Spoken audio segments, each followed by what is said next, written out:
Hi, everybody, and welcome to the Black Dragon Tavern. I'm your host, Dante, I'm your host, Deacon. and here we are on episode 26, Yeah. Builder of Worlds.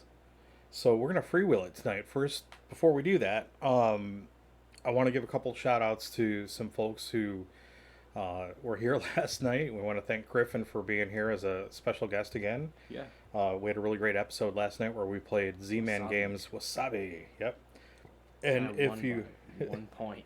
Yeah, you did. Yep. Deacon won by 1 point. And if you watch the stream, you'll see an amazing mathematical blunder, a miscount, and, and a little bit of shock at the realization that Griffin lost by 1 point when he thought he had like creamed everybody.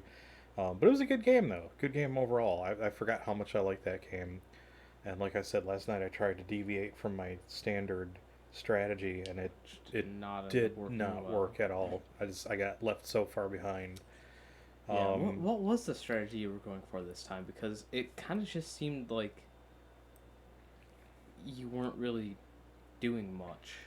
well, that was the thing. It's like I wound up. I went for the gold right out of the bat. I grabbed a Mm-hmm. five recipe, Okay. 5 ingredient recipe, and I figured within 2 turns I should be all the way there or 3/4 of the way there, because I know how to play the cards. I know how to like knew what to watch for, where to build off of, and I got there within 3 turns. But then like people started switching and stacking or whatever on the stuff I was looking at, and Yeah. that's what threw me back. And then the ones that I hadn't planned. I had a 3 ingredient and a 2 ingredient, and I hadn't planned in my pantry anything for those recipes. I didn't have ingredients for those. Oh, yeah. So then I'd have to wait, and because I couldn't finish a recipe, I couldn't get an action card to Mm-hmm. allow me to switch, chop, or stack, Yeah.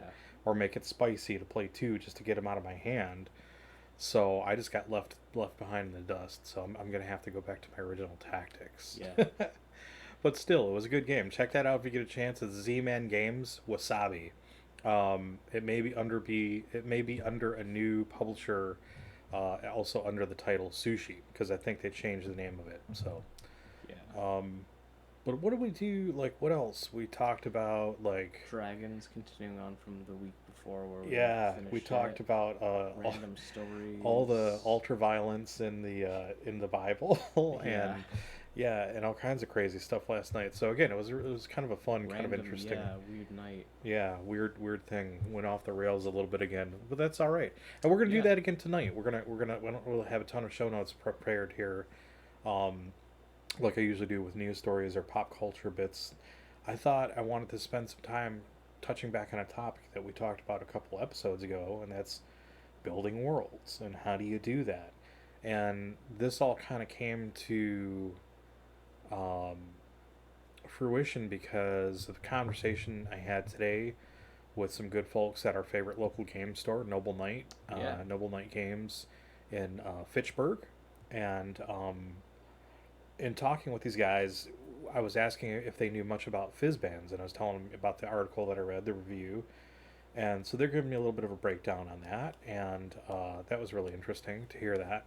And it just made me think again because of their comments and reactions about because I said it's interesting because the author of this article that I read in the Polygon.com, they looked at it as like a good way to look at the Fizzband's Treasury of Dragons is as higher level source material for well seasoned DMs, and with a clever DM and a little bit of planning, you can probably create some adventures for higher level characters, because in the industry that's kind of one of the things where like when characters reach a certain level, Yeah. modules start to fall off. You don't find anything for them above the median average from like level 3 to level 6 or Yeah. whatever. And I think you were actually talking about this last night with how Yeah.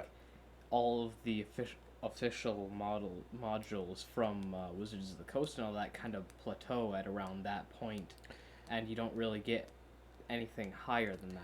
Yeah, so there are a couple that I understand may go up to 10. Ours goes to 11. But that seems to be sort of a holding point, because once you get beyond that, you start becoming like I said last night, almost like a demigod. You're kingly. You're so powerful as a character that Where does your DM go from there? Well, if that question isn't being addressed, that seems to me like that's a huge strategic flaw in their growth plan, in their long term longevity plan, if they want to be around, if they want to be sustainable and continue on for another 40, 50 years. Um, because it's always the same. It's like you get to a certain character level and then there's no adventures. At the same time, in my mind, that's the hallmarks of lazy DMs. And I know it's going to sound controversial. And I actually wrote a note in my little prep notes for tonight. Warning: do not talk about. Warning: do not talk about lazy DMs or risk getting canceled. No, I'm not worried about getting canceled over that because like I can stand up. I know you are, but I'm just like if somebody gets a wild hair up their ass and decides that they want to do that, I can go toe to toe with anybody who wants to present an argument about that because, well, let's go through this. Let's talk about how I had this laid out. So a lot of a lot of what we see in fantasy role playing, most people know D&D as like that's the game. Oh, what do you do? Well, I'm a fantasy role player. Oh, do you play Dungeons and Dragons? That's usually the first question out of people's mouths, because that's what they know, right? That's what sort of put it on the board. But so you got to kind of go back to like typical origins of like dungeon masters, where they came from, how they wind up branching off and producing their own material, their own adventures and worlds and so on. And most people, most people get their start or have gotten their start in D&D. I did. I know, literally boatloads of people that like have done the same thing.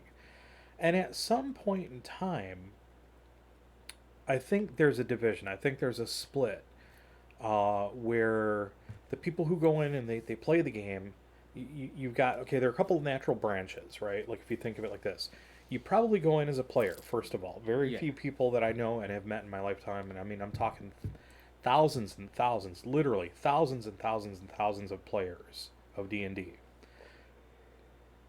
Almost,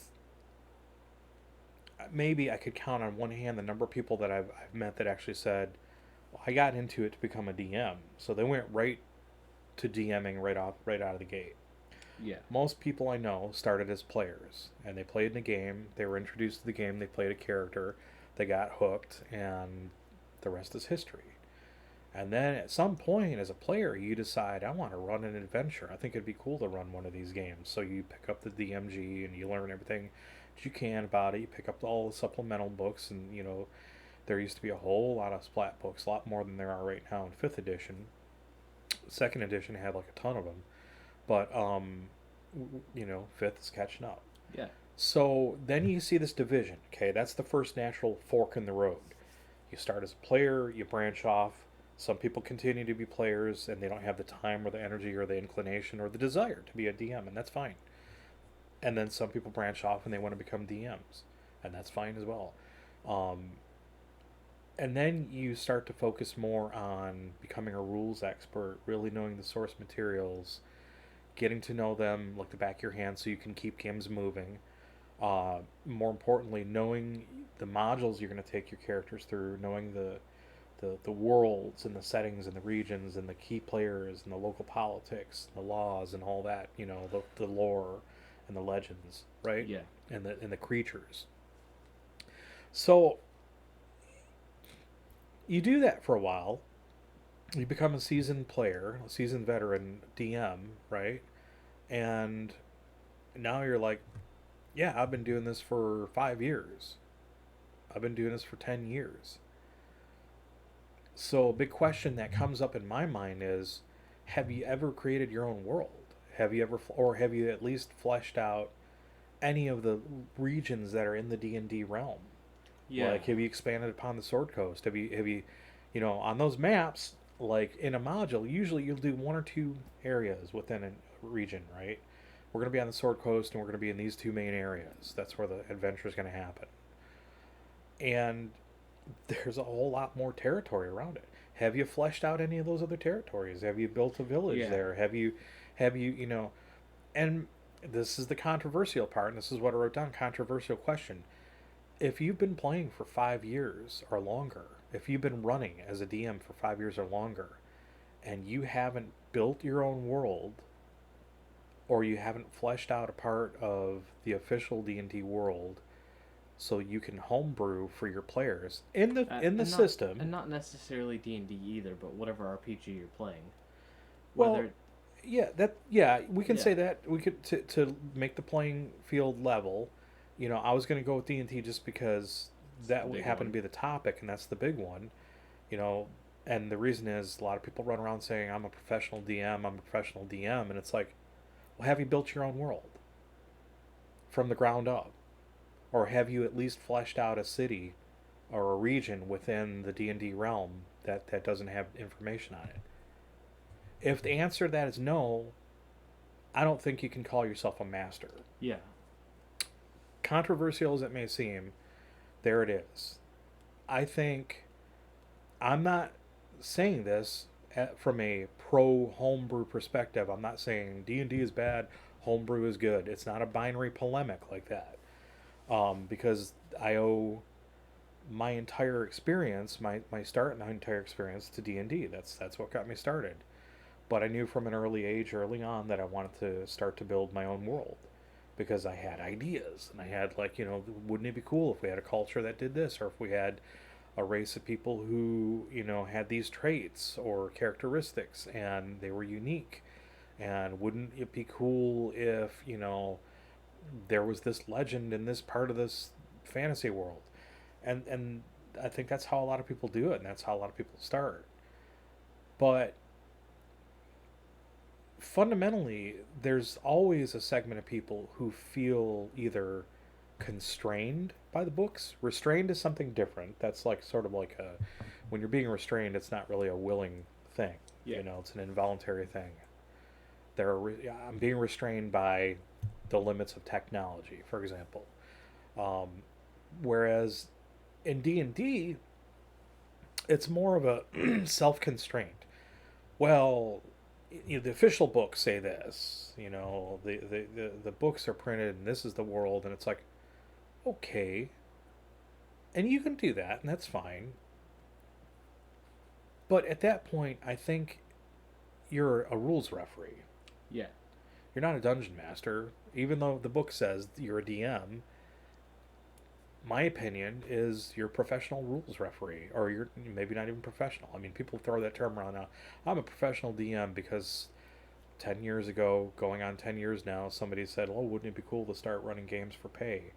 And then all of a sudden they hoard out the industry, and it became like, you can't get it in a table at a game because people want to charge you $20 an hour or whatever, and it's like, yeah, fuck that.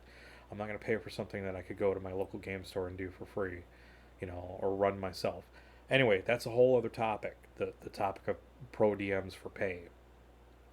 I want to focus on building worlds, because there's so much rich content out there right now. There's so many references, including video games, that have been influenced by D&D. You look at Skyrim, you look at Oblivion, and it's like, in my opinion, every D&D gamer's fantasy dream come true. Wow, a 3D computer world we can run around in and explore, with taverns and creatures and all this cool stuff. And they made it as open as they possibly could to a certain degree. I'd like to see them do more things with that. And, you told me about all these fabulous mods that they have for Skyrim. Yeah. Which I never played because I just don't have the time to do all that. Well, and you'd need it on your computer as well, so... Yeah, I've got to get all that loaded up. But point being, you can draw from just about any source that's in print and run with it and expound upon it. And that's the essence of world building. And, you had mentioned something like, you said, you really like the way that I build my worlds because, a player can say, let's go here, or what's the story with this region that we're in? And I can just tell you right off the top of my head. And that's because I've spent literally the last 42 years now, working on that fantasy world. Yeah. And it's not published because it's mine. I'm kind of greedy like that. I don't want to really share it with the world. I enjoy running around in that world in my head, and I enjoy like bringing people into that who sit at the table, and I run games for them, and I want them to have a lasting impression. And usually the people who do play it have that, and they remember it years later, and they talk about it. But so it made me want to focus on like how does that happen, and I started to touch upon that a little bit in that segment where we were talking about that, and I said here's how you do that, and so let's talk about that. Let's cover that, and like you can kind of tell me like how this is playing out for you with you working on your cyberpunk stuff. Yeah. You know, so the first thing is so common sense and so obvious that when I say it, people might be like, "Get the fuck out of here." And it's simply this: start small. And I didn't make this up. I didn't invent this.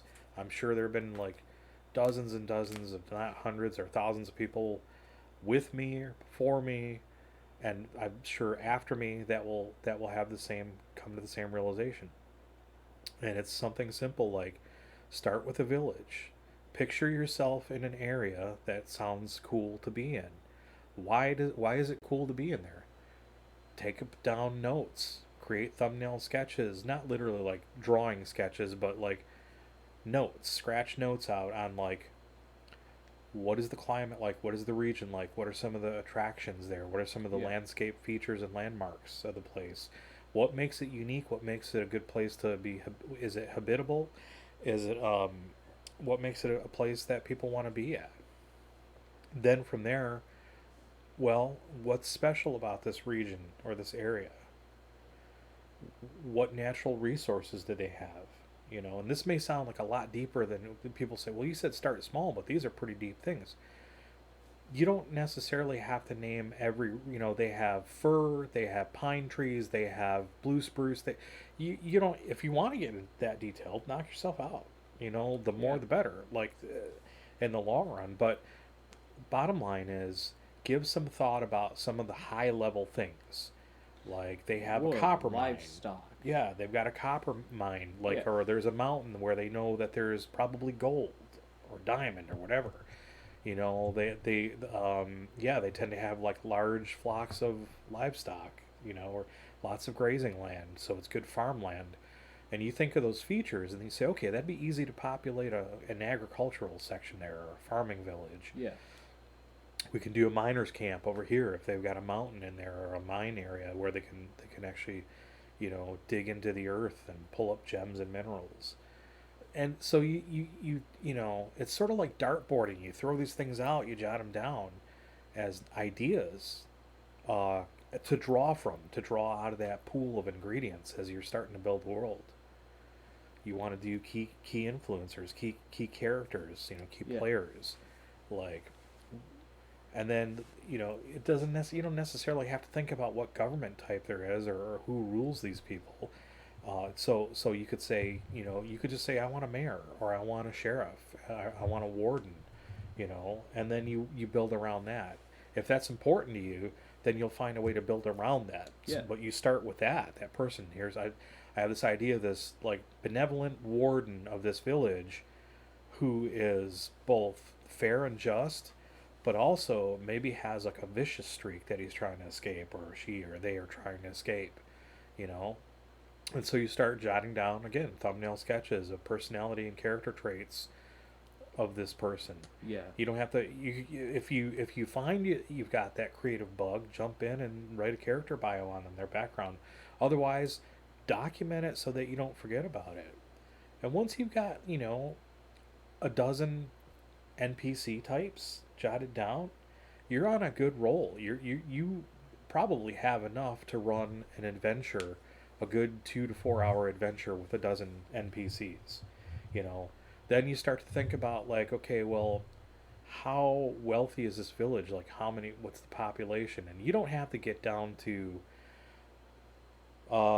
263, including women and Yeah. children and all that. And You just jot down like general, like, this is about how many people there are, like in this Yeah. kind of region. And a good way to do that, and a lot of people don't know this. Like a lot of this comes from reading history. Now I'm an art. My background was fine arts and art history in college. Yeah. And so I took the art history because I liked the medieval period, and I liked a lot of the pieces that were produced back then, the illuminated manuscripts, and just the style that a lot of the um, God, it's like right. I just lost the word. Went right out of my head. And the scriptoriums, when the monks would transcribe books and whatnot, the penmanship and all that. Anyway, that's not the point. The point is, like, if you read a lot of history, you have so much material to draw from. So you can start to think of, like, okay, well, an important thing, if a village was reasonably stable, and was reasonably in terms of the standards of a village, not wealthy or not super well off, but doing okay, they may have a blacksmith. Yeah. Instead of having to go from their village to a larger hamlet or whatever to take their tools to be repaired, right? So you start to think of that. Well, do they have a tavern? And then you don't even really have to stick to historical standards. You could say, screw it, it's my village and I want it to have this, this, and this. And that's excellent because, again, that's how you start off building these areas. Yeah. You pick what you want to be there. Do they have a general store? Do they have, and you can combine things. You don't have to have an armorer in addition to the blacksmith or a weaponsmith in addition to the blacksmith. You could, but if you want to keep things simple, if you're just starting off. Yeah. But I think also there's things that, I mean, like, generally depending on how you're planning on playing it, like, if it's just a town they're going to be stopping through versus, like, is it a big town? I think there are things that should generally be in, like, every sort of village that you plot out. Like, they should have at least, like, a general shop and a tavern, because if your players are going to be, well, playing in it, then sorry. If your players are going to be playing in it, then you want to have stuff like, okay, well, they can get supplies here so that they have stuff for wherever they're going next. Or there's a tavern here so that they can rest and maybe, like, get rumors or whatever. Stuff like that. Yeah. So. Yeah, and that's an important distinction, too. The difference between, is this a home base? Is this village going to be the player's home base? Yeah. Player character's home base? Or is it just a pass-through? And usually you don't work on a lot of pass-through things until you've fleshed out a home base, where a base of operations where they can get a room at an inn, or they can rent a small shack or whatever. They have a place to repair their equipment and armor and weapons, and buy supplies, and a place to drink and spend their gold, right? So yeah, so some basic staples. That's important to keep in mind, like what you want to include there. But I don't. That's a really good suggestion, and you're right. And I kind of have a checklist of things like that when I start off in a new area. But also for a new DM to go in, they may not know. Well, what do I need? So I guess a good way to think about it is kind of how you framed it. If this is a place where they're going to adventure from, to go out into the world and adventure from, you assume they're going to come back there to re-up and resupply and heal up. So those are the things that you want to make sure they've got easy access to. Now that doesn't mean these have to be like Best Buy of weapons. Yeah. It could be, we've got limited choice, and if you want to spend a little gold, we can custom make some stuff for you. Or if you're really looking for something special, travel to the Dragon's Tooth Mountains or whatever, Dragon Teeth Mountains, and go look for the dwarven forges that are out there. So and that's how adventures begin. You if you find that, like, okay, well, this is gonna take some time for me to build and I don't have everything here, that's okay. The players, you'll get them there eventually. Start them off with the basics. And again, this kind of goes back to the social contract of the whole group as well. Like, set the expectations early. Like, y'all aren't going to start off with elven chainmail and silvered swords that have magical runes inscribed in them. Yeah. So no, it's like you're going to be starting off with your basic stuff, and you should have to work to get to the more, like, big stuff. Yeah.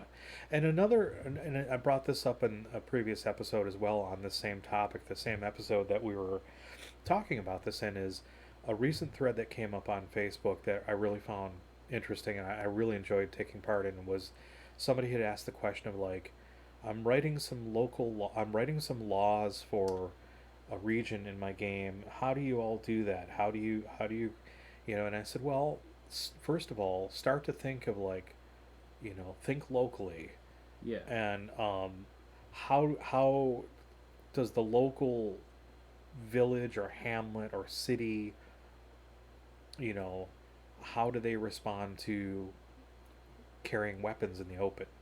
How do they respond to acts of violence, like if you struck somebody with a billy club or you stab somebody? Yeah.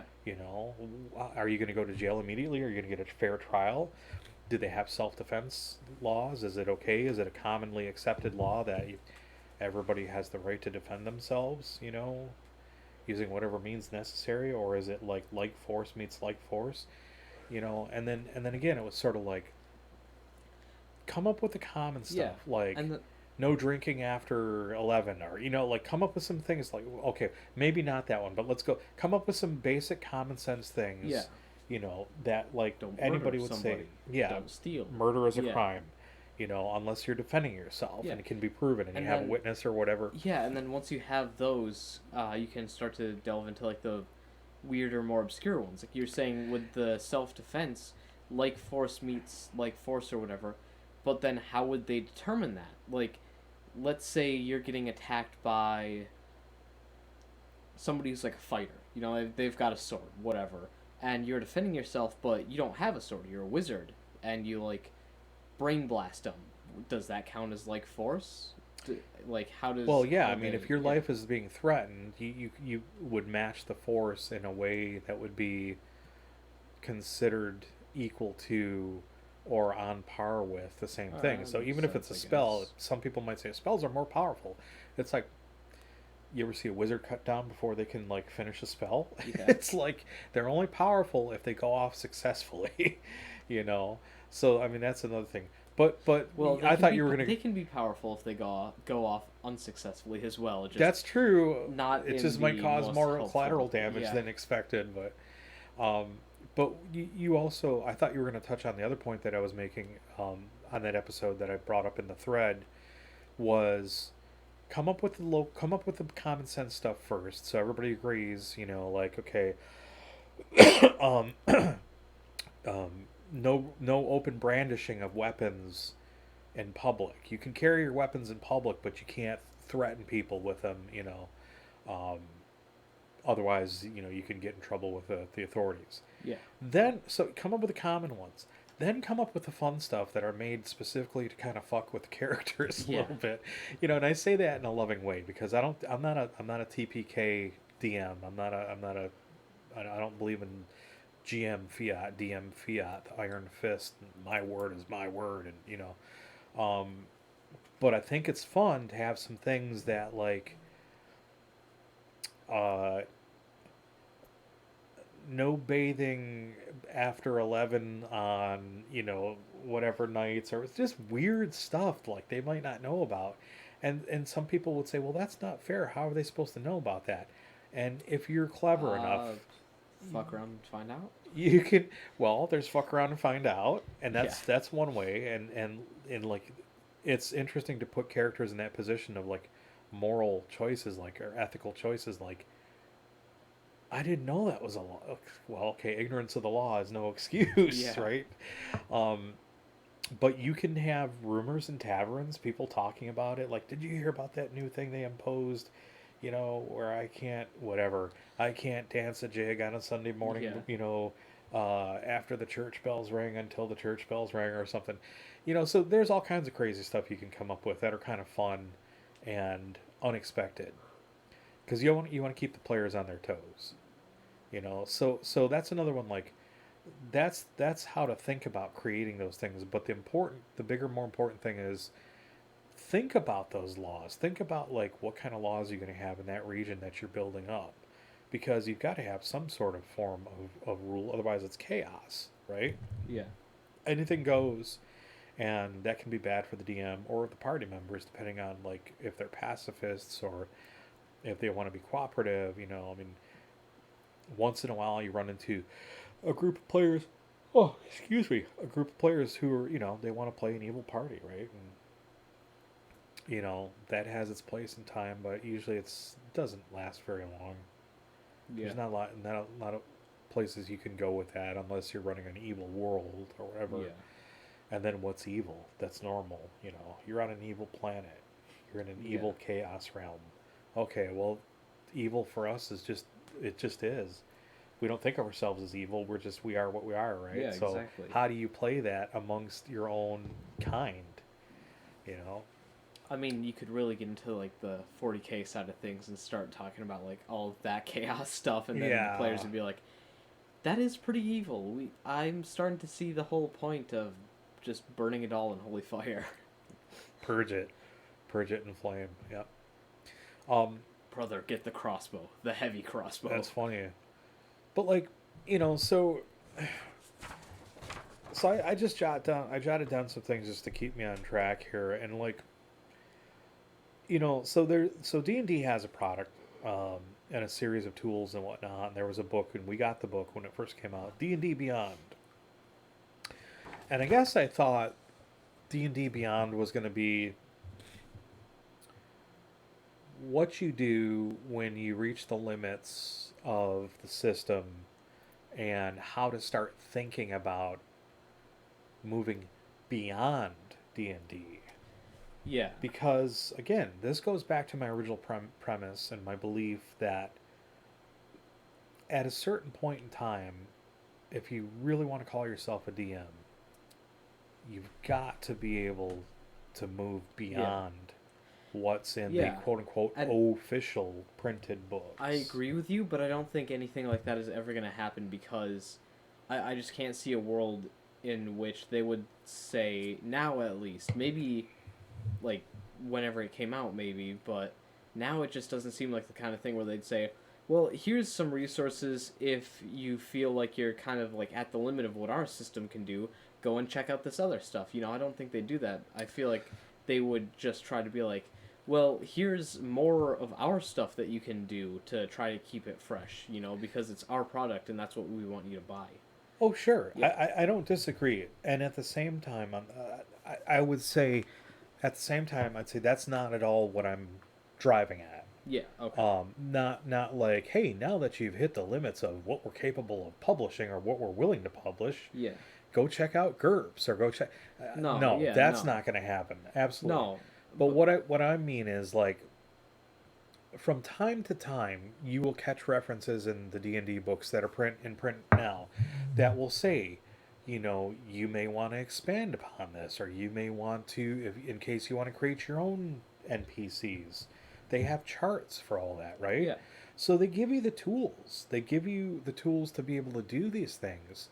And I think this, again, goes back to... and again, this is not said in the spirit of trying to stereotype people, but this is nature, okay? This is pure nature. People will fall into these buckets naturally. The people who will only play what's in the books because, well, that's D&D. That's what D&D is. D&D is what's in the books. That's one way to argue it. But D&D themselves are telling you, that the wizards and the publishers are telling you, in the books, they're telling you, you can take this and go further with it. You can create your own characters. Your characters don't have to be limited to what's in the books. Like we can give you NPCs in the modules, like if you run by modules, we can do that. That's fine. But we also have this whole wealth, this whole system of tools where you can create these NPCs, or worlds if you want, I mean, that's what I loved about the original DM's guides was you could create your own magic items, you could roll up tables, you could do all these different properties, yeah. And people got like attention deficit culture, and they're like, it's too crunchy, and it's like, well, that's one opinion, that's your opinion, For other people, it works because it gives them the ability to come up with these new, exciting things that aren't in the book, Yeah. that can make the game even better.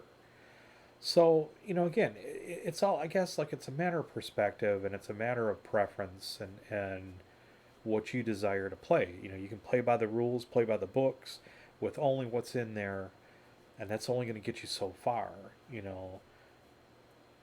And then where that becomes an issue is when you start to encounter players who want to go beyond that or who think beyond that and say, well, I would like to do this, or can we go there? Can we see, I want to know what this region is about. And then all of a sudden you're like, oh, boy, I don't know, because the book doesn't really have anything about that section, and I'd have to prepare some stuff. Well, Yeah. isn't that part of your job though, is to prepare that stuff, or to at least ad lib it, And like you've got all the tools right there to do it, and so there's the difference between running a system, being a rules referee or a rules expert, and running the system, and then running a world, creating a world, populating it, letting it grow and letting it mature, and running it. And there's a huge difference between the two. And I think it takes a lot more skill and imagination and creativity to create a world and to flesh it out and let it grow. I mean, and again, there's so much source material out there. There's Solomon Kane novels, there's Conan novels, Thieves World, there's like the Dragon series book. Trying to think of what her name was that wrote that. C.J. Cherry, I think. Or was it Margaret? Oh, my memory is just going on all these authors. Like, I really need to start reading again. Anyway, Margaret Wiseman, I think it is. But there's so much material to draw from where you can create these worlds, and they don't have to be unique. They don't have to be something you created like right out of your own brain. You can lift, you can yoink and twist. I mean, it's been done for centuries, right? For eons, for millennia. So in fact, like a lot of the stuff I was trying to find, the latest version of the map that I printed, the one that's hanging above the fireplace behind us, Okay. and I was going to use that as the event cover tonight, and I couldn't find one that I liked that had because I printed that on parchment paper, so my master copy of that doesn't have a parchment background. Oh, it's just like plain white background. Yeah, it's plain white, and unfortunately, I didn't do, because of the program that I used, I didn't do PNGs that were knockouts, so it's not just the outlines; it's actually the continents are white. So when I laid in a parchment background, they came out white. I was like, nah, that looks really bad. And I ran out of time.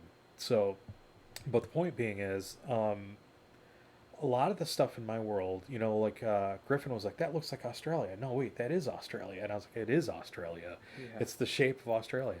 And this is India. And this is. What I did was, when I was a kid, and again, reading, I was 12 at the time, and I had this great atlas of the world. And it had really big maps in there, and it had basic outlines, Yeah, I remember this. And it talked about like the population and the religion, all that, right? Well, this is a print book. This was an actual atlas of the world that I Yeah. had, and I don't know if I still have it. I might have gotten rid of it years ago because I think it got waterlogged or something. Oh, that sucks. But it was the source that I went to, and I was looking through the book, and I was reading about how they had it structured, because when I was doing my research of like how do I build a world, I used the real world as an example, and I used modern at the time, which was then modern day science and research to base it off of. So I lifted a lot of the shapes because I liked the way the shapes looked, and Yeah. I drew them out, copied them, drew them out, and I switched them around, rotated them around, moved them around. I said, oh, I like the way this looks this way better. And then pretty soon, I had an idea, sort of like in this world. I already had a village that I was working on, and it had a different name, and I was trying to find my notes. Somewhere in one of these drawers are my original notes from like 1982 all the way through the 90s. And I want to find them because it's just a gold mine. Yeah. And this village I started building back then had a different name. It became Fallshire, which you guys know in your Yeah. group. But I knew I wanted it to be in like a temperate zone, not a tropical zone, where you'd find coconuts. And so I had to build a continent around that, you know. Yeah. Um, and then that led to Andalusia and like all the other places in there, and just Start small start and small. you work it up. Yeah. Yeah.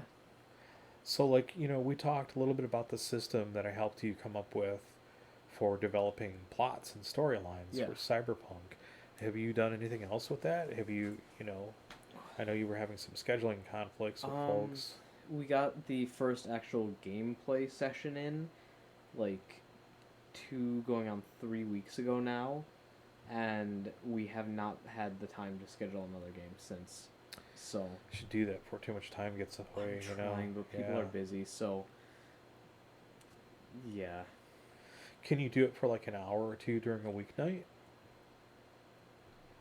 I'm trying to figure out if I can do that because there's the issue of it would have to be after I'm done working. It would have to be on a night when Griffin's not working because he works till 9, and then it's getting late at that point. It's got to be on a night where people don't have class and a night where people don't have a ton of homework to do because most of the people are in there are full-time college students now, so they got Yeah. a lot of stuff to do. So it's weekends were the ones that worked best, but Even though when you're a full-time student, weekends are laundry and groceries, and yeah, so they get they're valuable. They're very Yeah. valuable. Yep. That never stops either. As a working adult, it's like that's life. Yeah, I hear you. Well, I hope it works out for you. But yeah, me too. but the system was a pretty good system that we came up with. It is, yeah, And it's kind of the same way. Like after you do this for a little while, after you get these basic concepts down, you can start to come up with your own tools for developing quick plots, the who, what, when, where, why, and how of everything. And I do it so much I don't think about it that honestly now I can't even remember half of what went into what we put Yeah. together for you.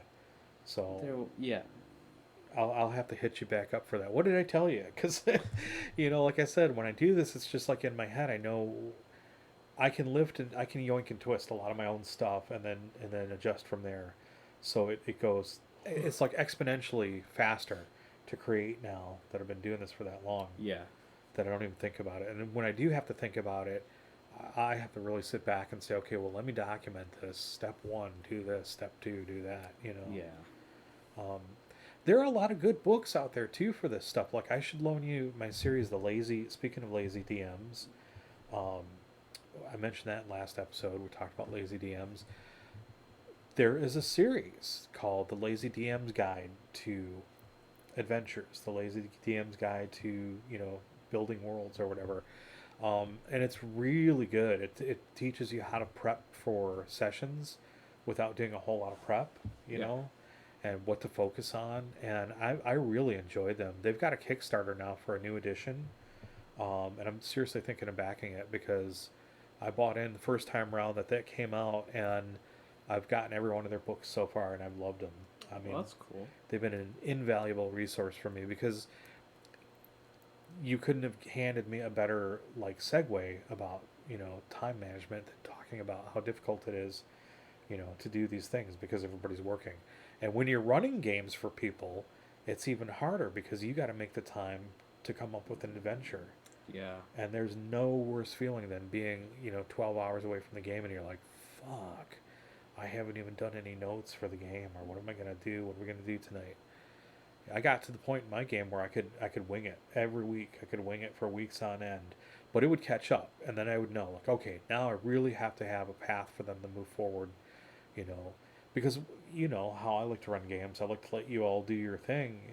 I'll give you the hints. I'll throw the bait out at you. I'll work with you based on your actions and where you're going and who you're speaking to and what you discover. It's either going to trigger path A, B, or C, or whatever. It could be up to Z. Um, but it's really up to you guys which way you head. And once I know that, then I just have to fill in the blanks, Yeah. you know. And that again is part of being a seasoned DM is being able to be adaptable and have things that can fill in and keep people from getting bored, you know. Yeah. I mean, so like we kind of covered, you know, a lot of this stuff. That's good timing then. Are we at the top of the hour Yeah, now? it's just about 9. It's Yeah. 8:55. So. Yep. And yeah, and then we started late as well, so Yeah. it was pretty easy to fill that window. Um, but it's a topic that I'm really passionate about. It's a topic that I really enjoy. I can tell. If I were not so lazy, I'm not gonna lie. I mean, if I weren't so goddamn lazy, I would probably sit down and document it and write a book or something, and Yeah. maybe that could be what I retire off of, you know. But it's just doing it. It's like with everything else that's going on, and everything else I want to work on or want to, you know, play or stream or whatever. It's like, where am I going to fit that in? Where am I going to find the Yeah. time for that? So, and sadly, a lot of this stuff will probably just go with me to my grave, you know, unless I jot it down, leave it for Better you. Start jotting it down then. Well, I've got a lot of stuff jotted down. You just have to tell me, take an interest in it, and tell me, you know, Dad, teach me how to do this. Teach me how to, you know, how to build worlds, or teach me how, you know. Well, okay, you say that. This is something I have to complain about. You say that, but then when I do ask you, because I have asked you, when I do ask you, you say, well, I can't really explain it. It's just something that you have to, you pick up on it over time, or, Yeah. So it's like that. So you say, like, oh, well, you'd have to ask me about it, and then I do, and then you won't tell me. Well, okay, and in all fairness, I know I did say that, but I know the last time you talked to me about it, we did sit down and we did build a system, That's true. and that was probably the most detailed thing that I put into it. But yeah, I'm totally happy to share, open up my books, because there's nothing in there that's going to be a big secret. All right, you heard it here first, folks. If he doesn't this time, it's going right to the stream. Just Right so to you the guys stream. know. You lied to me. You know, there's really nothing that's a secret in there, especially the rules. The rules are Yeah. just, you know the rules by now. Like, I you- can't remember most of well, them. It's been so long. yeah, I mean, well, they're just mechanics, you Yeah. know, and they're you know, again, really, they're guidelines to give us parameters within which we can do certain actions. Yeah. You know, otherwise we're playing fantasy make believe. Yep. We're playing pretend. You know, I swing my sword, you hit. You know, I swing my sword, you miss. You know, and it's like, let's make it a little Yeah. more, you know, risky than that, or let's put some chance in there, and instead of just like free storying, you know, free wheeling it, free balling it. Yeah. You know, but yeah, so, you know, again, like, maybe we could do other parts, other streams about this, and pick a specific thing. And tonight we're gonna do this. We're gonna build a world. Tonight we're gonna build a village. Tonight Yeah. we're gonna, you know, You know what would be kind of cool as an idea of how to do that? You What's could that? do like two different. We could sit down with like today we're gonna build a village, and you could break it down into two different parts of making a village. You could break it down, or even three maybe. You could break it down into like what resources does the village have access to, and this and that, and kind of like what you're saying. The second part is how, or like, what does the village have that would tie in to the players and to the gaming aspect of it. And then the third part could be like, what of this, if it's a fantasy thing, actually ties back to medieval history, because you were doing that with Fallshire and really fleshing the village out with like all of the history books you were reading. So yeah, that'd be kind of cool. So yeah, and yeah, absolutely, you could do that. And again, full disclosure, by no means am I any like degreed medieval history professor or doctor or anything like that. But I spent 3 months, a solid 3 months, reading the works of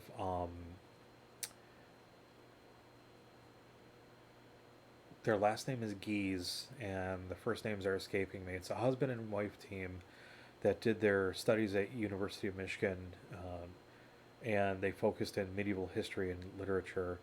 and they wrote some really fantastic books that went into great detail about medieval families, medieval castles, medieval villages, medieval cities. And I read that whole series because it started off with one of my favorite books of all time, Cathedral, Forge, and Water Wheel. And I think it's Francis and Joseph Geese. That's their names. And I'll put the links up on Discord to these books as well. They're invaluable resources. Like if you're running a game that's fantasy and it's like pseudo medieval, like air quotes medieval, Yeah. um, and you want to give your game a little bit of an extra punch, read these books and some of the little odd things that you'll come up with, like the butler, the whole story of the origins of the butler and where does the word come from, you know, why were they called the butler, what were they in charge of, and what was stored where they were in the area where they were in charge of, and it's not what you think. So it's kind of funny. Um, Yeah. but those are the types of things that will give your game that extra level of flavor that really makes it stick out in people's minds. So yeah, that'd be kind of cool. Maybe we could do that. Maybe I'll flesh that out in an outline and how we could do that. So we're just about at 9 o'clock here, All right. and I At think what we're gonna 9:01. do is we're gonna take a little break here. Yeah. We got a little bit of a late start, so apologize for that. We had some family things going on here, but what we'll do is we're gonna take a 15-minute break. We'll come back. We're gonna be broadcasting from the workbench, where we will just continue working on some Yeah. stuff. We'll talk about that from the workbench, and then maybe we'll continue this conversation from there. All right. See you in See you 15 then. minutes.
Hi, everybody, and welcome back to the Black Dragon Tavern. I'm your host, Dante, I'm your host, Deacon.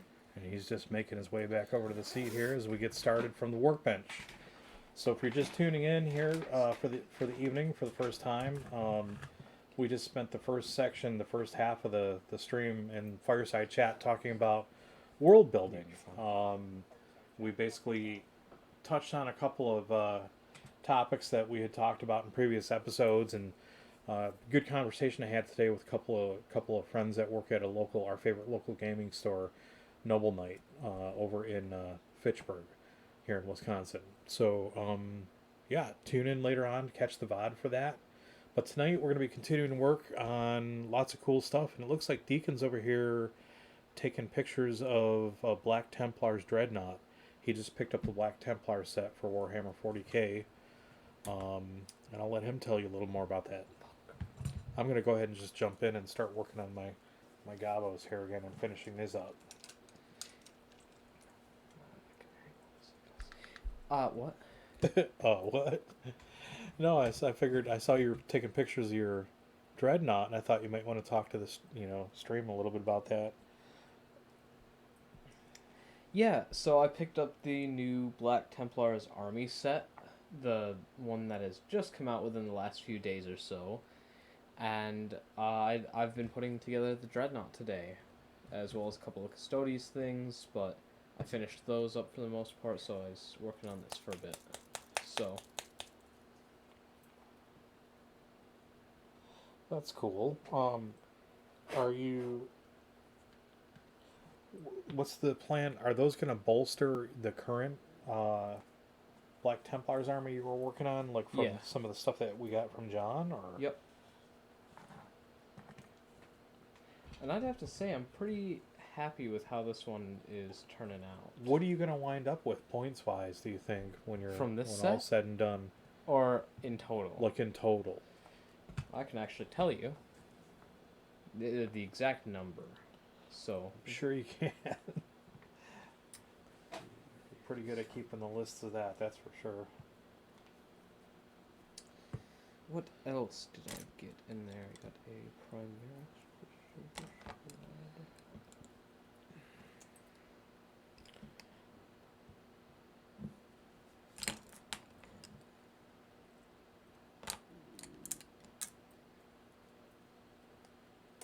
I got the gargly stomach going on.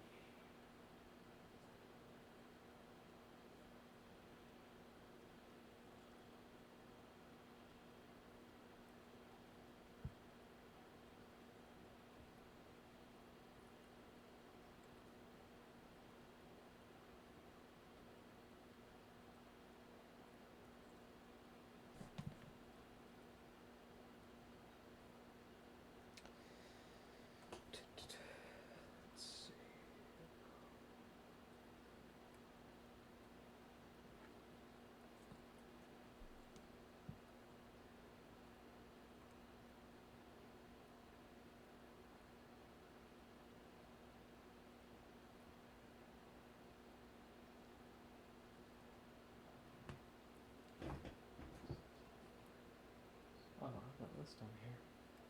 Shoot.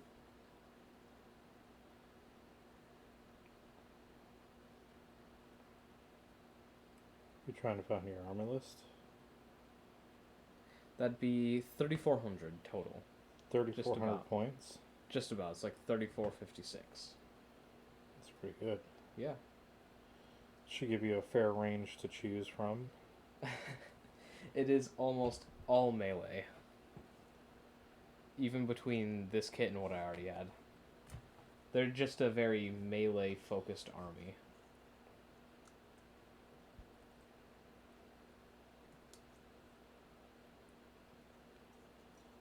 Yeah, but I guess what I mean is, like, you have a fair range to choose from in terms of, like, if you needed a 2,000 point army, a 1,000 point army. Oh, totally, yeah.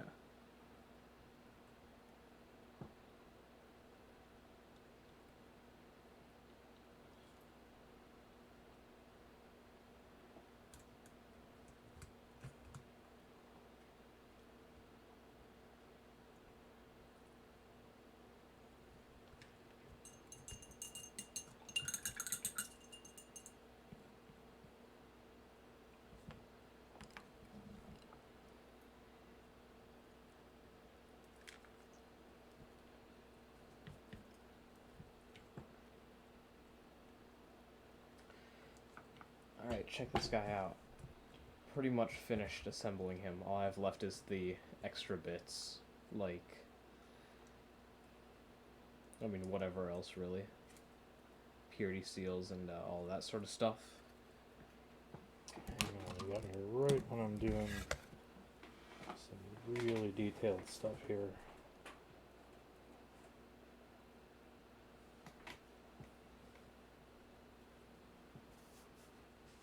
You know, I know we were just at Noble today. We might have to go back there tomorrow. Well, I'm probably going to be gone for most of tomorrow, so... I'm going to be gone, but I'm not sure for how long tomorrow, so... Yeah, what do you have going on tomorrow? Going out to a corn maze with Griffin and the family. Oh, yeah. His family. Where's that at, do you know? I can't remember the name of the specific one. I'll grab it after the stream.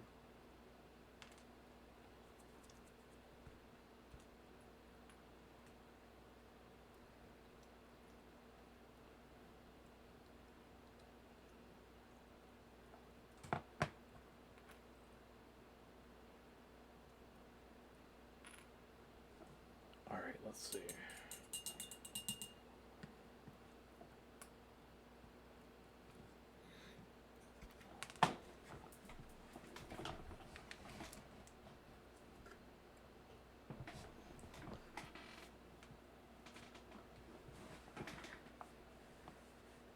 What's the turret it's standing on? Oh, that's just part of the base. No, I know, but I mean, what's the turret? Oh, I don't know. It's just... It's out of the bits that got from John. So... Oh, okay. Here's a cool thing. By the way, let me show you when you're done looking at that. That's pretty neat. Take this part and open this up to look inside of there. Oh, nice. That's pretty cool. Yeah.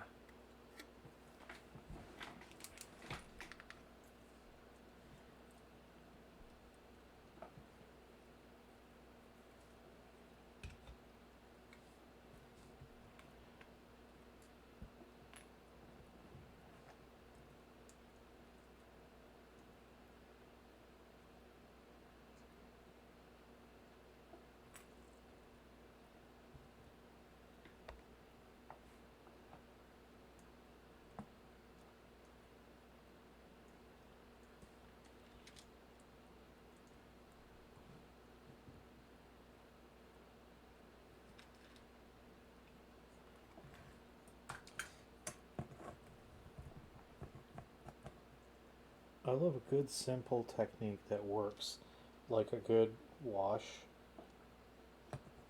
If done right, it just works, and it makes it so much easier when you're doing the highlights to see exactly where you want to pick out. You know what I mean? Yeah.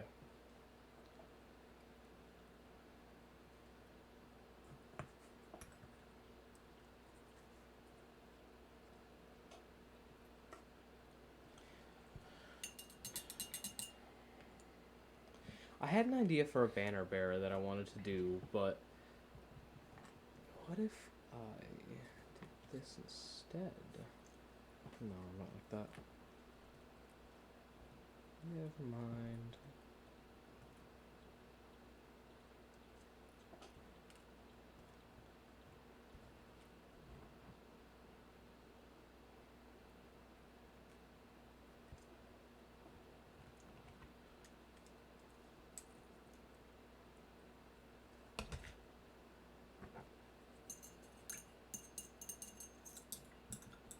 What was your idea?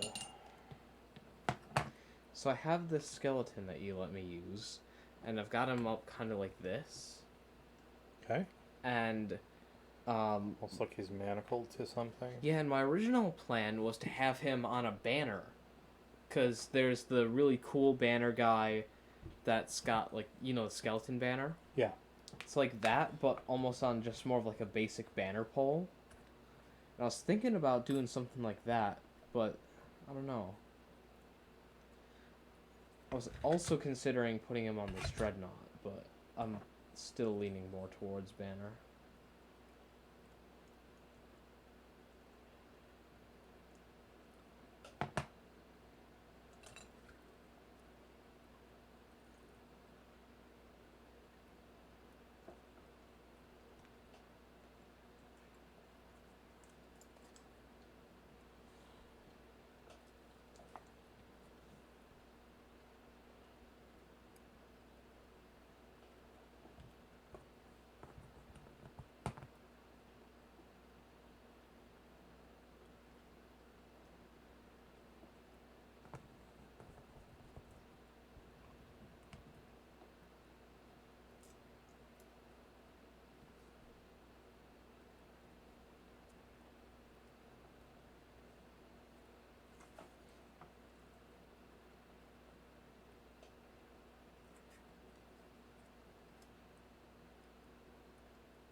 So we were talking earlier about the streaming schedule,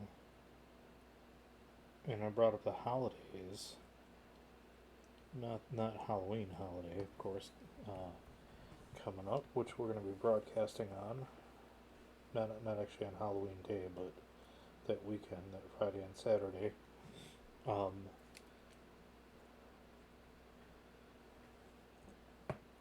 what are your thoughts on getting in a Christmas special or holiday special? I'm against it because I don't want to have to bother with streaming. Then I just want to relax, you know? It works for me. I mean, just curious.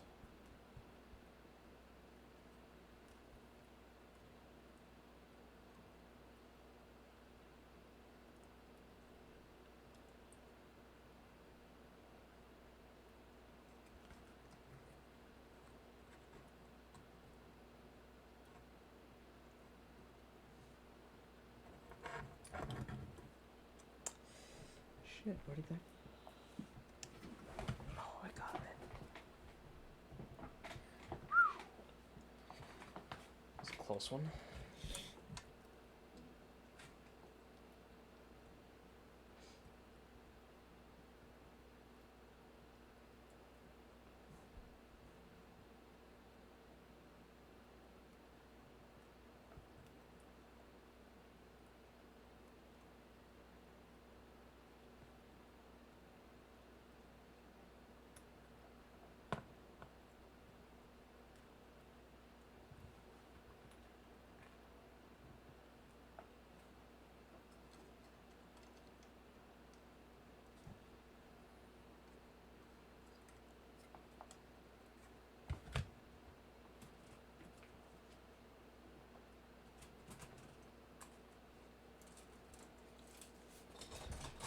I might have to pick up some of that Lamian medium you were talking about. You were letting me use. Speaking of, can I use a little bit of that? I've got some paint mixed up here, and I don't want it to.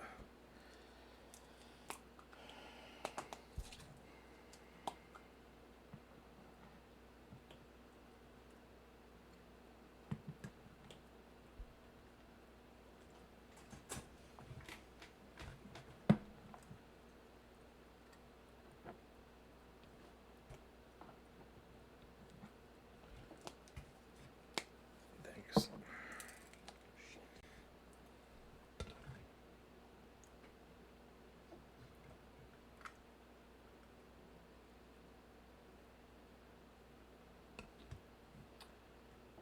Forgot to switch over to the chat. Oh, well. Chris had mentioned he might pop on. I'll see if we didn't miss him. Again.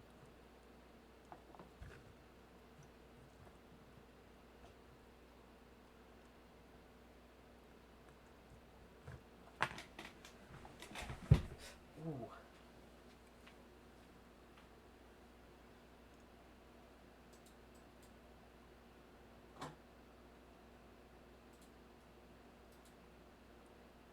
Yeah, no, nothing new in chat.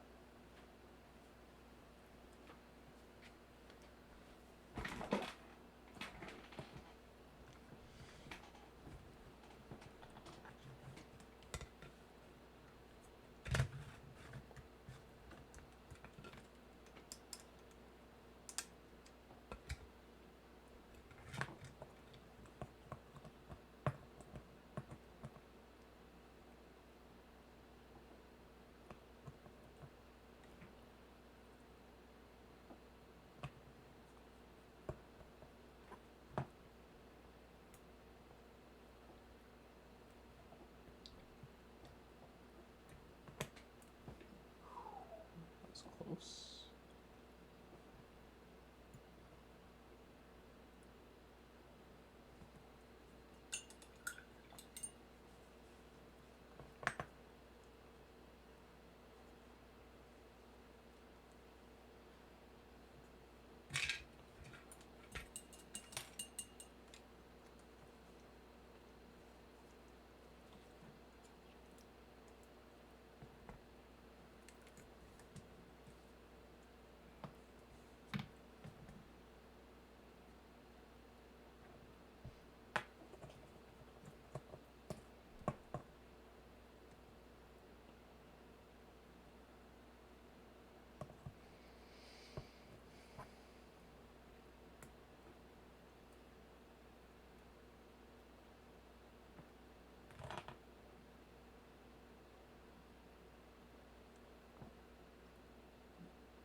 quite kind of a painting stream tonight.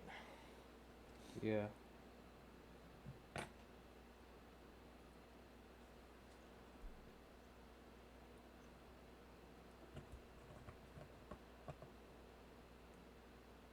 Sometimes it's easy just to chat, chit chat, chitter chat, paint. Other times I find myself just completely drawn into what I'm working on.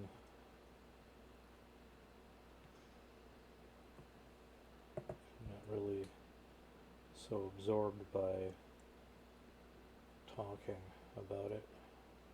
Yeah.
How's that going?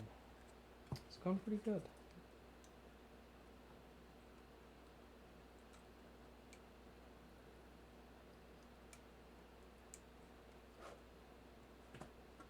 Gonna need some green stuff in a bit here, although I might not do that tonight.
hate to be somebody tuning in now for the first time, just like, man, Yeah, these these guys guys suck. are fucking boring.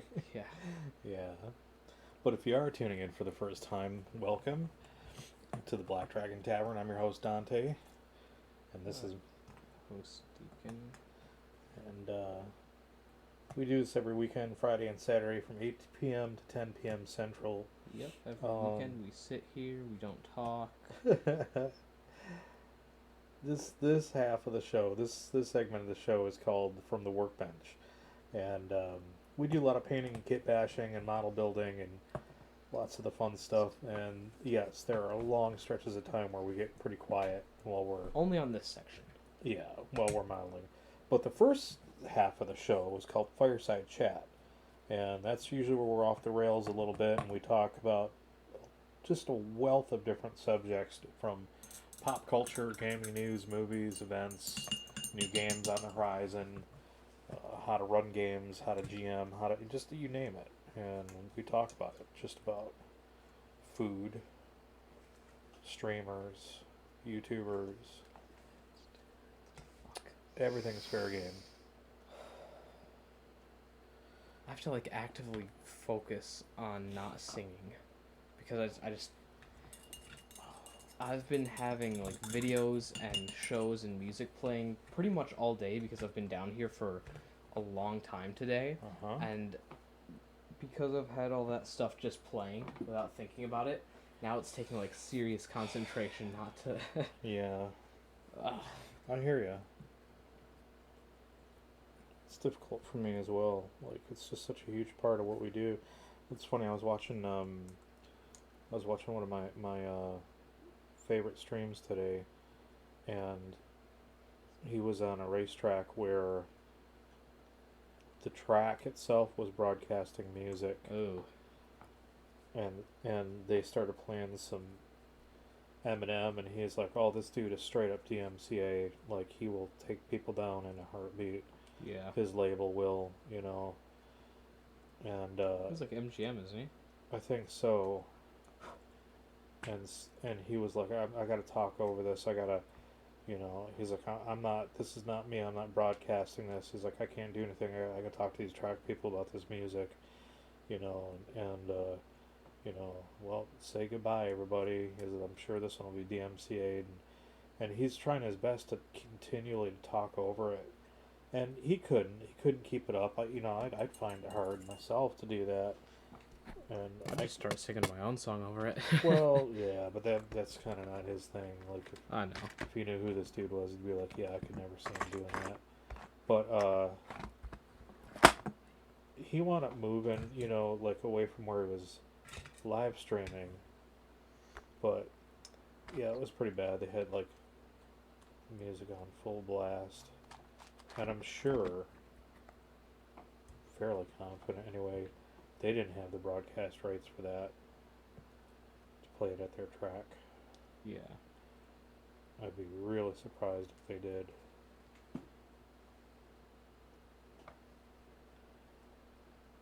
Here, I've kind of Templared him up a bit. Oh yeah, put some chains on there and stuff. Did you see the sword? No, I missed that. It's on the right side of the chest piece. Oh yeah, that's a really cool piece. Is that one of the ones Jason did for you? No, that was out of the Black Templar upgrade kit that I bought, I bought it a while ago when I started the army. And it's just lasted this long because there was so much stuff in it. That's cool. You can't buy it anymore, which really sucks.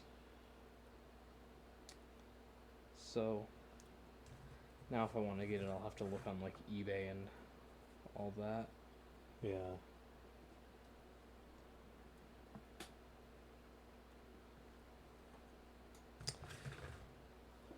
They made a new version of the kit, which is so much worse, and now they're selling that instead. So, what makes it worse? less stuff. So, it's probably going to be about $20, and you get,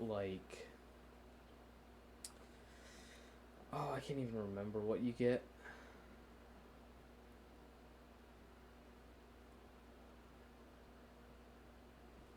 Have a look at him.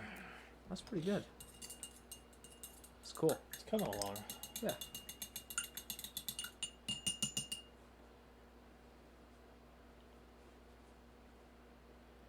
I'm really having some serious problems now with my psycho. It's starting to finally go on me, degrade. Hmm.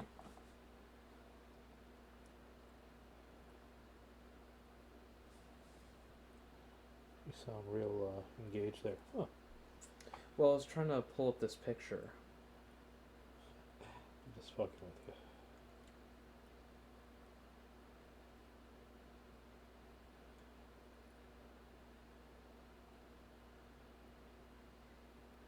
Yeah, so here.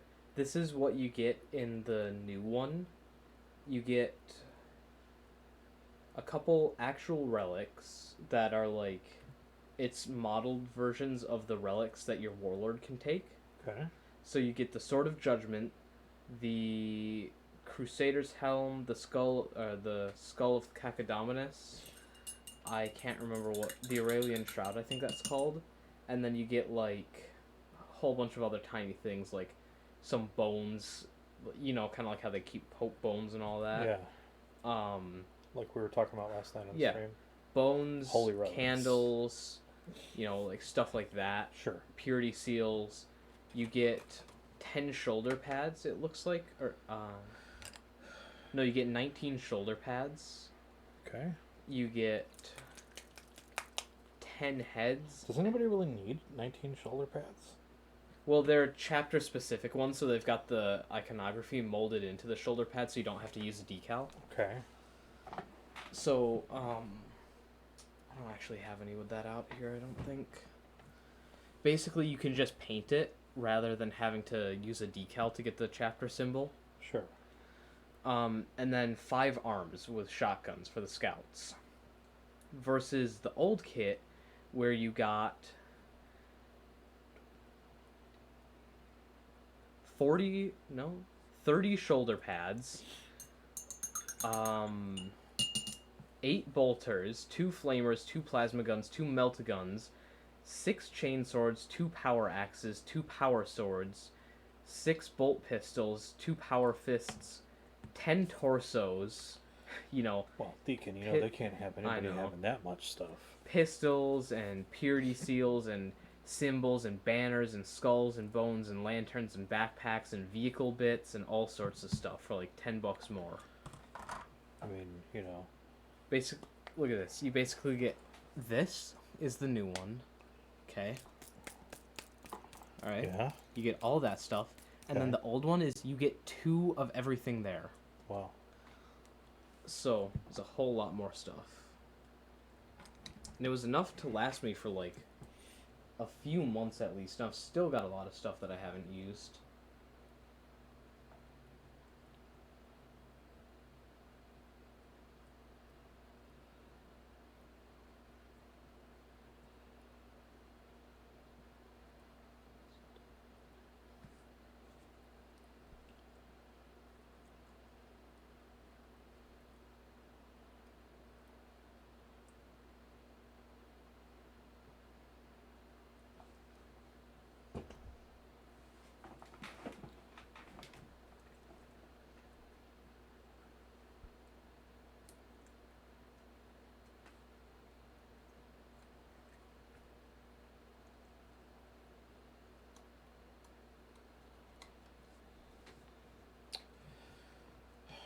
Every time I do this.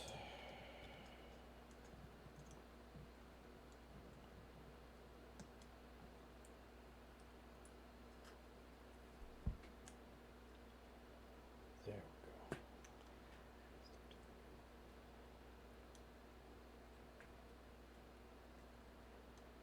I was a little skeptical about these mini holders or paint sticks or whatever they're The Citadel ones? technical term is. Yeah, when they first came out, the new ones look ridiculous. They look so dumb. But these worked out really well.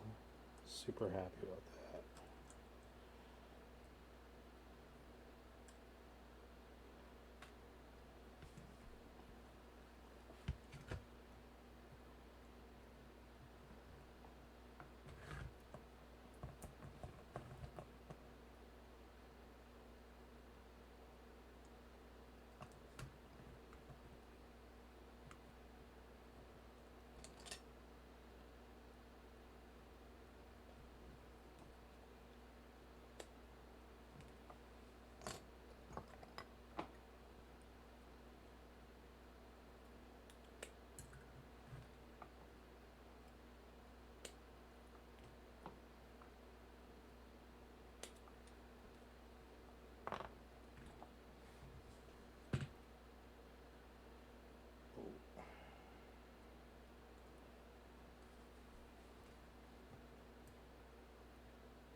some candles as well, just in case.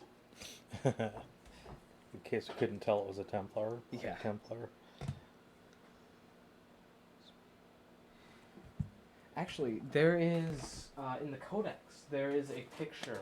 Sorry, I'm jumping around here. You remember us talking about using that skeleton for a banner? Mm-hmm. There's a picture of the banner that I was basing it on. Because it's a piece of art in the book that I was kind of going off of. Mm-hmm. So if I can find that page.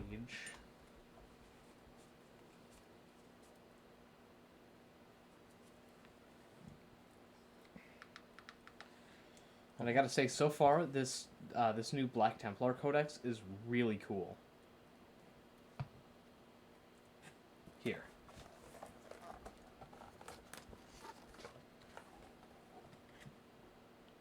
Hang on, let me. Kind of like this, but with a skeleton. Oh yeah, instead okay, of that. yeah.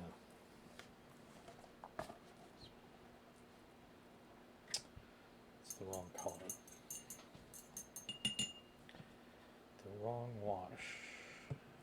This is the one I need.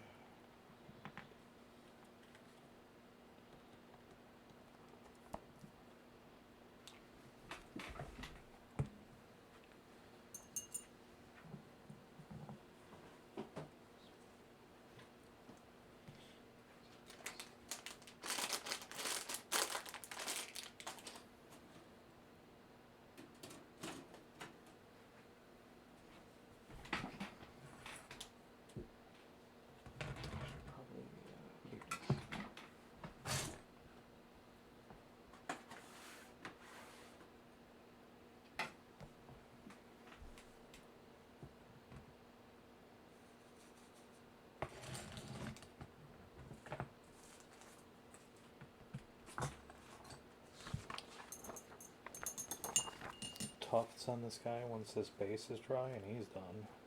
Cool.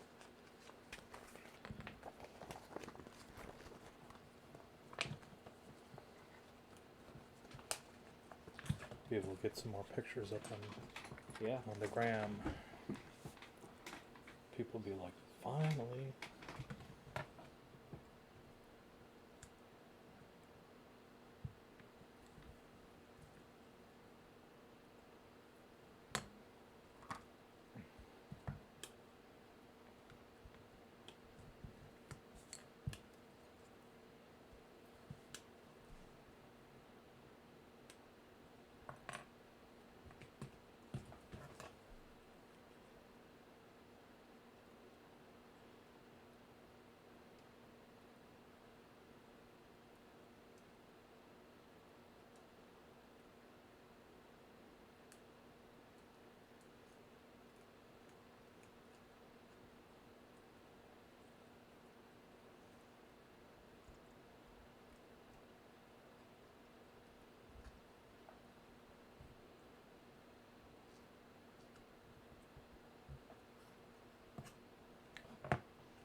This dude's hit up.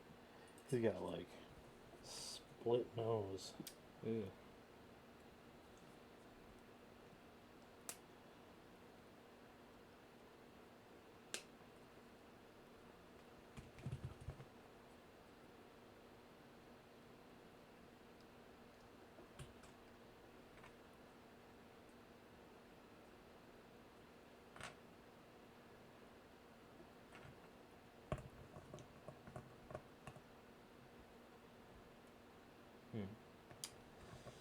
What's up there? That sucks. I'm gonna have to break into this one.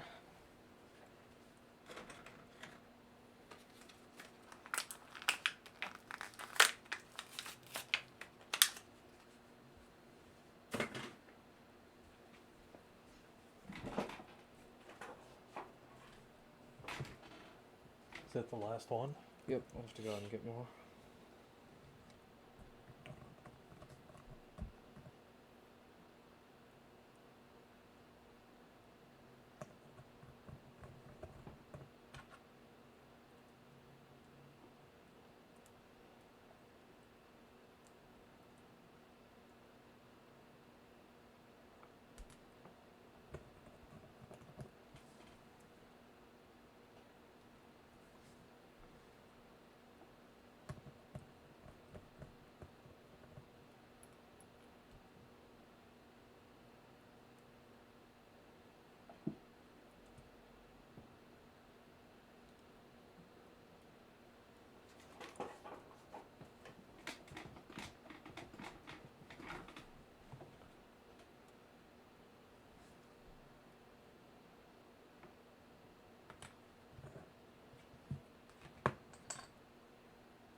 Anything in the chat? No. All quiet on the Western Front.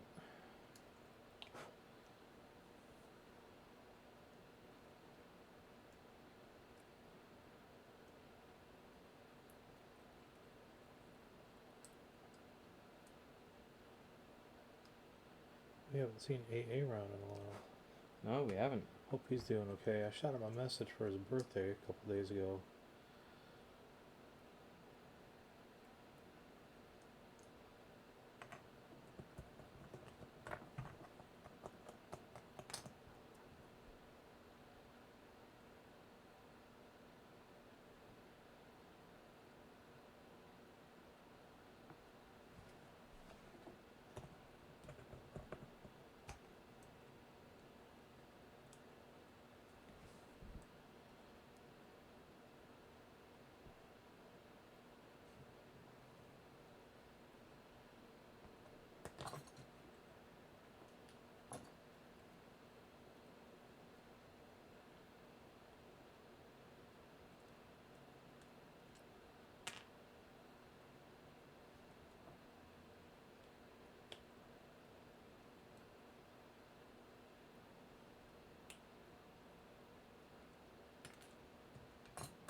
Oh, that went fast.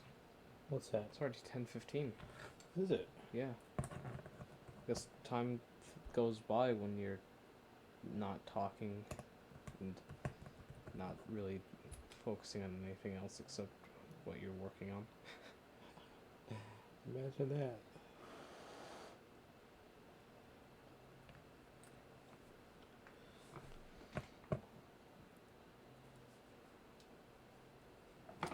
Well, what do you think?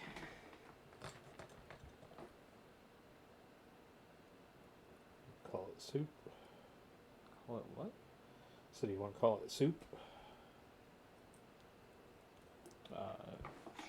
Sure. I mean, do you want to call it here? Call it done? Oh, sure. All right. Get this brush cleaned up so it doesn't dry out on me. I'm already having problems with that because all the bristles are starting to come out of this now. Just because of the fan, do you think? Psycho. It's reaching its last legs. Ah. Well, the fan is kind of drying everything out, but Yeah. like, Well, if we had the air conditioning on, then probably wouldn't need the fan. guess my light's dying here too. Well, that's another episode of Black Dragon Tavern from the Workbench. Yeah. As boring as it may have been, we got a lot done. So hopefully we gave you something to watch and, I don't know, whatever. But anyway, check us out on Twitter. Twitter handle is at @tavern_black. Check us out on Instagram, and the handle there is at Black Dragon Tavern Online. I'll put up some pictures of these miniatures like after I finish them, probably tomorrow afternoon. We'll have 2 more gobos up there, and Deacon will hopefully have some stuff to post. If I ever finish any models, I'll be sure to post them up there. Yeah, I'll keep on him about that. Here on the Twitch page, you can get our YouTube link, and you can get our Discord link. Just go to our About, and it's got all the socials in there.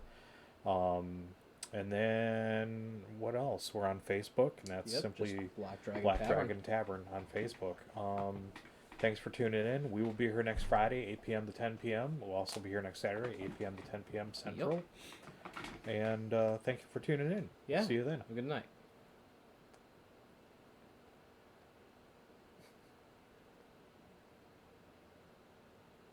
Want to shut the stream off? I'll try and... Yeah, it always does this. It always blanks out on me from here.